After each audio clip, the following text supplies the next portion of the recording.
Florence Villemino. Hello Hi, there. Catherine. We're going to be starting off with how the press is reacting to the shooting in Kenya. That's right. Let's take a look at the front page of Aujourd'hui en France, Le Parisien. It pays tribute to the two French victims in that attack.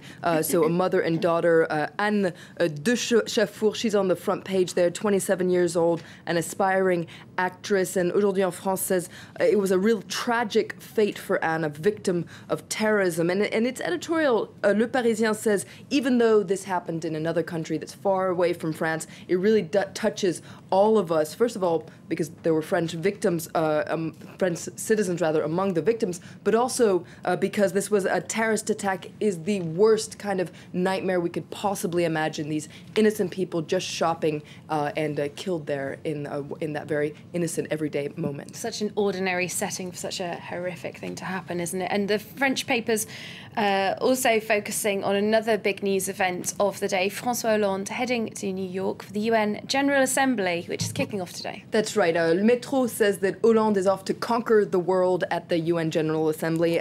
He's expected to make a very firm statement about Syria in an attempt to convince France's international partners. And Le Parisien says that there's one international partner that France is actually quite disappointed in, and that is US President Barack Obama. According to Le Parisien, though Hollande hasn't said this publicly, he was quite disappointed by the way Hollande dealt with the situation in Syria, this back and forth, all this hesitating, all this really changed Hollande's opinion of Barack Obama, according to Le Parisien, and not for the better. To quote one French diplomat in this article, it says, when you're a leader, you put your foot down, you make decisions without asking for permission, and Obama really didn't act like a leader here. Okay, some criticism there from Hollande. He's got a big meeting later on today, though, with the Iranian president. That's right. Le Figaro takes a closer look at this. This was a meeting that Iran wanted to take place, and according to Le Figaro, France is accepting this extended hand, but with caution. Now, Le Figaro says that Rouhani, the Iranian president, is really going to be the star of the UN General Assembly. This is his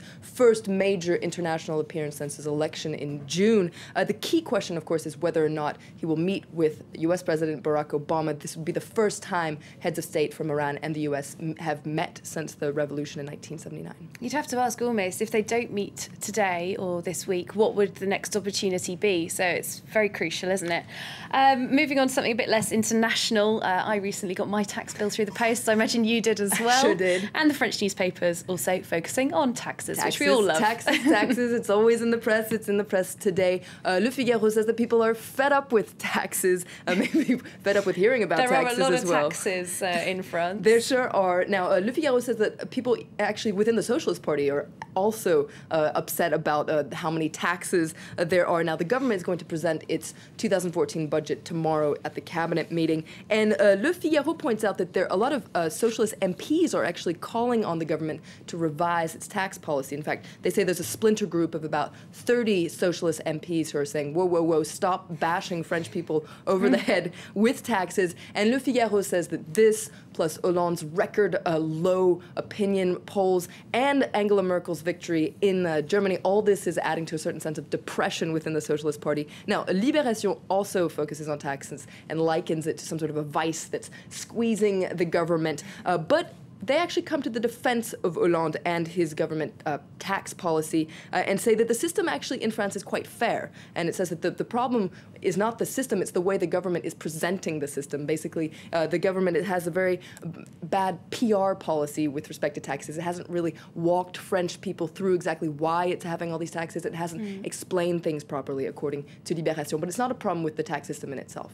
Okay, Libération going kind of easy on the government there. Just a little word then about President Hollande, a bit more of a fun meeting for him yesterday. That's right, but it might have been a PR campaign that went wrong for Hollande. Let's take a look at Hollande. He met with of course, the champions, the French basketball team. He's lost among those giants, isn't he? He is, and in fact, you can see, this is the official photo that you can see he's up on a step there. Third or fourth step, yeah. Exactly. But let's take a look at the photo that that Eddie's actually tweeted, which was a close-up. So poor Hollande, it's not taxes, it's his height. Oh, bless him. Thanks very much. Florence Villemino with a look at the French papers and the latest photos of the president there on France 24.